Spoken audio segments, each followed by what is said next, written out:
Hello, hello, hello. Bonsoir, bonsoir, bonjour, bonjour. J'espère que vous portez bien dans vos maisons. Moi, je me porte très, très bien par la grâce de Dieu. Alors, aujourd'hui, je reviens vers vous pour vous partager un témoignage. J'aimerais vraiment être reconnaissante envers le Seigneur et partager ce témoignage parce que franchement, c'est un témoignage qui m'a vraiment touchée, qui m'a vraiment, on va dire, bouleversée dans le bon sens du terme, où j'ai vraiment vu. Vous savez, quand on dit Jésus-Christ est notre Seigneur et Sauveur, il faut vraiment l'expérimenter dans la vie, hein. Il faut vraiment le vivre. Euh, et là, le témoignage que je vais vous raconter, c'est un témoignage où le Seigneur est venu me sauver. Donc, en l'occurrence, là, je l'ai dit, Seigneur, tu es mon sauveur. J'ai dit à Jésus, tu es vraiment mon Seigneur et sauveur. Et là, j'ai vu plutôt le sauveur. Il est venu vraiment me sauver. Mais quand je vous dis, il est venu me sauver. Voilà. Je ne vais pas être très longue. Je vais essayer de faire une vidéo courte. Alors, il se trouvait que j'étais dans ma voiture et j'étais avec un membre de ma famille. Et vous savez, quand vous êtes avec un membre de votre famille, du coup, vous vous dites, bon, c'est votre membre de votre famille, elle peut vous conseiller, elle peut vous parler, et tout, et tout, et tout.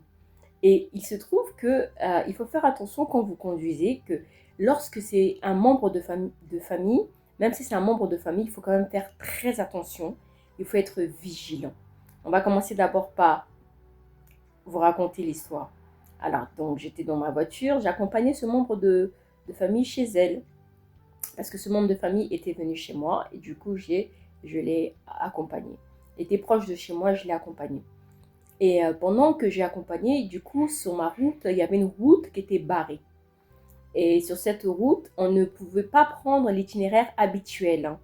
Et comme on ne pouvait pas prendre l'itinéraire habituel, j'ai pris un autre itinéraire. Mais ce membre de ma famille m'a fait comprendre qu'il fallait prendre d'autres itinéraires. Il y avait une autre issue de l'autre côté. Mais moi, le truc, c'est que j'ai pas vu l'autre issue. Et elle, apparemment, elle connaît mieux que moi les routes, hein, pourtant elle conduit pas. Elle connaît mieux que moi la route, pourtant elle conduit pas. Enfin bref, du coup, moi, j'ai pas vu la route. Et moi, je pensais que c'était une route barrée. Et du coup, j'ai pris une autre route. Et on arrive sur notre route. Et cette route a été sinueuse et étroite, hein. Hein, ça vous parle ce terme, hein, au code de la route, les routes sinueuses et étroites.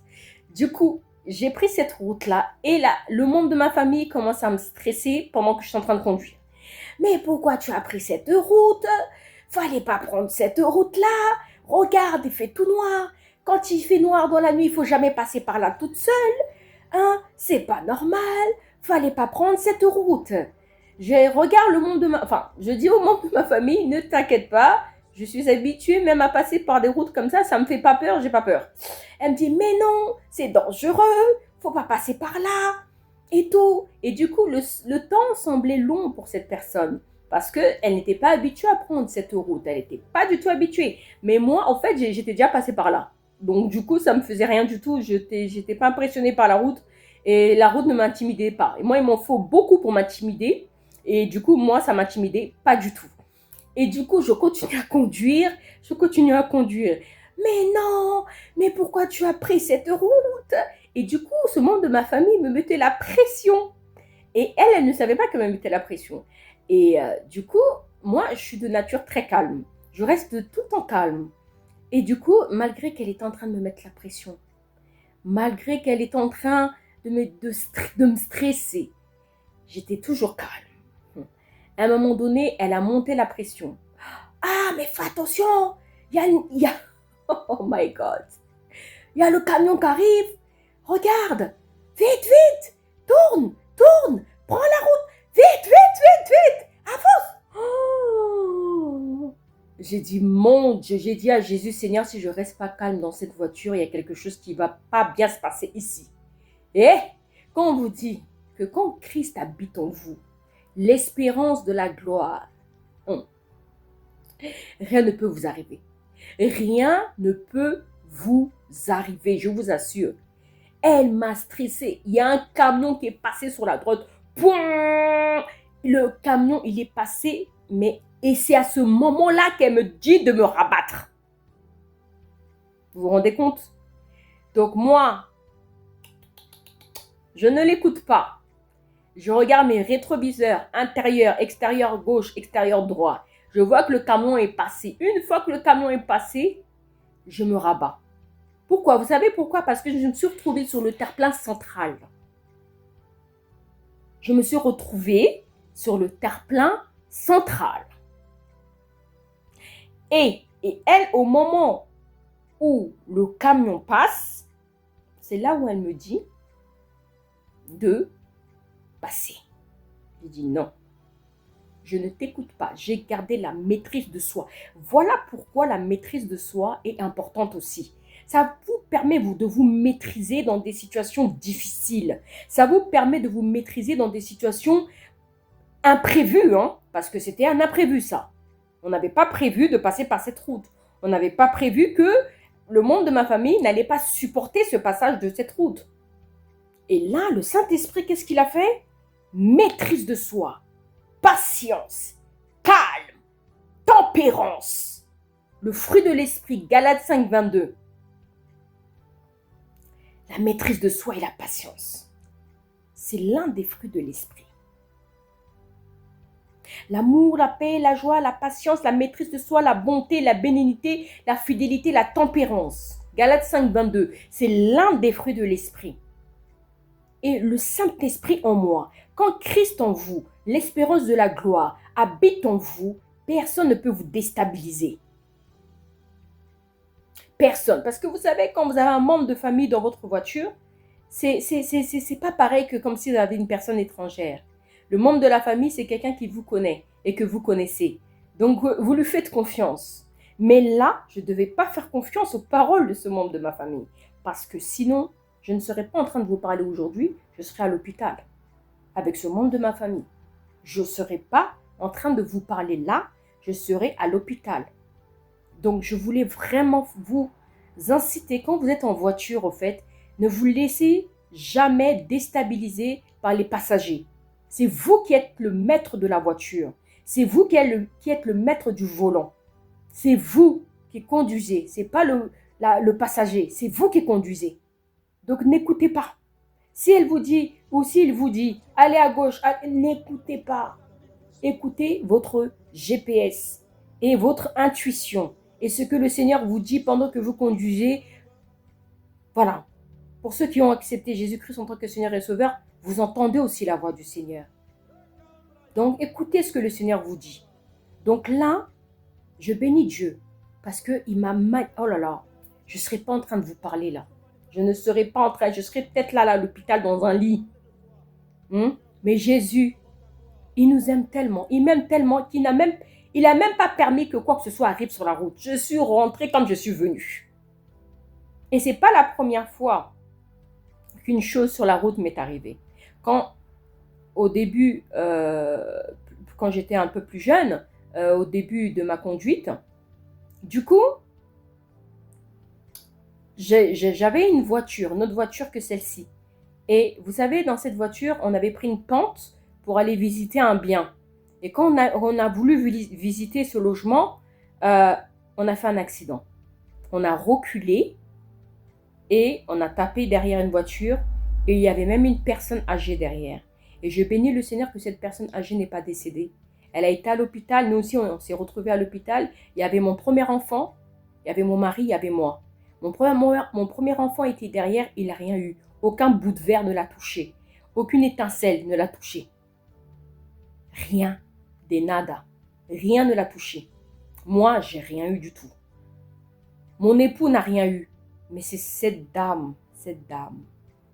Si elle m'entend encore, oh, que Dieu la bénisse. Que Dieu la bénisse. Parce qu'au jour d'aujourd'hui, si cette dame n'était pas vivante, je ne serais même pas ici, en train de vous parler. Donc, tout n'est que grâce. Tout n'est que grâce. Le souffle de vie que le Seigneur nous donne, tout n'est que grâce.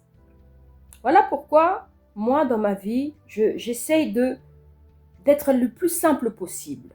L'orgueil ne sert à rien.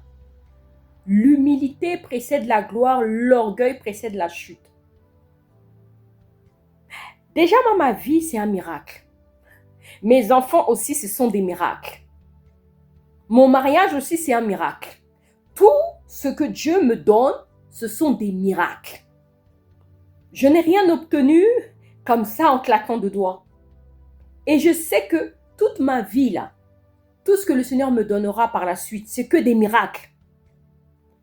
Parce que Dieu... Non. J'ai rencontré ce sauveur dans cette situation de voiture avec le membre de ma famille. Quand on dit Jésus-Christ c'est mon Seigneur et Sauveur, là, il faut vraiment l'expérimenter. Et je rends grâce à Dieu parce qu'aujourd'hui, je suis encore en vie. Et je suis vivante et je suis en train de vous témoigner ce message. Je bénis le Seigneur. Voilà pour ce message. J'espère que ça vous a édifié. Et j'espère que ça vous a aidé, ça vous a exhorté, ça vous a consolé. C'était le but. Je vais commencer à faire quelque chose pour le peuple de Dieu, pour ceux qui me suivent. Je vais mettre en place une adresse mail de l'Église royale de la Cité Céleste. Et dans cette adresse mail, vous pouvez m'écrire. Vous pouvez me poser des questions sur le Seigneur Jésus-Christ. Mais attention, cette adresse mail est uniquement à but pour le Seigneur Jésus, c'est-à-dire pour ceux qui veulent poser des questions sur le Seigneur Jésus, poser des questions sur leur situation, poser des questions dans le but d'avancer par rapport au Seigneur. Cette adresse mail n'est pas pour parler de moi. Cette adresse mail n'est pas pour but de parler de mes situations personnelles. Non. Cette adresse mail, c'est vraiment pour l'Église royale de la Cité Céleste. Toute personne qui m'écrit pour me poser des questions qui n'ont rien à voir, je ne veux pas y répondre. Je ne répondrai pas aux questions personnelles. Toute personne qui m'écrit pour me manquer de respect, je bloquerai la personne. Parce que vous savez, je n'ai pas le temps de répondre aux personnes qui sont irrespectueuses. Je n'ai pas le temps de répondre aux personnes qui perdent leur temps dans des choses qui n'apportent pas le salut. D'accord? Moi, je réponds aux questions vraiment qui peuvent aider les gens à faire avancer les gens, en fait, à faire avancer l'œuvre, en fait. C'est ça l'objectif, en fait. On n'est pas là pour nous, mais on est là pour Jésus-Christ. D'accord? Et par la suite, je vais mettre en place aussi un groupe WhatsApp pour justement les personnes qui veulent intégrer un groupe de prière. D'accord? Un groupe d'édification, un groupe de temps de parole, un groupe de partage, un groupe d'échange. Et c'est pareil, dans le groupe WhatsApp, je ne tolérerai pas les personnes qui viennent dans le groupe de WhatsApp pour parler d'autre chose. Si on vient dans le groupe WhatsApp, c'est pour parler du Seigneur Jésus-Christ. C'est pour faire avancer le royaume, pour faire avancer l'œuvre du Seigneur. Est-ce que c'est bien clair avec ça? Et ça, c'est des choses auxquelles je ne plaisante pas. Voilà, donc je vais mettre en place une adresse mail. Vous pourrez retrouver sur mes réseaux sociaux, sur mes liens en bio. Et dans cette adresse mail, vous pourrez mettre vos coordonnées. Comme ça, je vous inclus dans le groupe WhatsApp. Vous pouvez mettre votre numéro de téléphone et je vous mets sur le groupe WhatsApp. Est-ce que c'est clair? J'espère que c'est clair. Voilà. Donc, voilà pour ce message d'aujourd'hui. J'espère que ça vous a aidé. Et j'espère que vous serez nombreux à intégrer le groupe WhatsApp et à m'écrire par mail. Voilà, je vous dis à très bientôt et que Dieu vous bénisse.